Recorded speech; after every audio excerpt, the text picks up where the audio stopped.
আধিপত্যবাদ, আগ্রাসন এই শব্দগুলো আমরা বলতাম, এখন মানে সীমান্তের এলাকার মানুষগুলো দেখছে, আমরাও দূরের থেকে অনুভব করছি। তো এখন এটার ব্যাপারে তো সরকারকে শক্ত একটা কূটনৈতিক নোট দিল্লিতে পাঠাইতে হবে।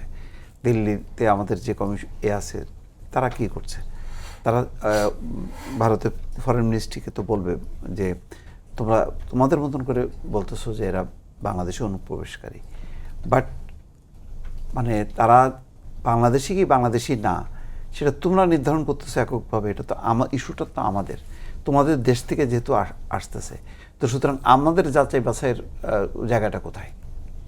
আমাদেরকে যাচাই বাছাই করার তো সুযোগটা দিতে হবে। ফলে একটা যৌথ কমিশন হওয়া, এগুলোর ডিপ্লোম্যাটিক নর্মাল, সেগুলি তো ব্রেক করে এক ধরনের যে রাজনৈতিক যে জোয়ার, শুভেন্দু অধিকারীর নেতৃত্বে বিজেপির যে ঘৃণ্য রাজনীতিটা তারা সীমান্তে ছড়াই দিছে, দেশের অভ্যন্তরে ছড়াই দিছে,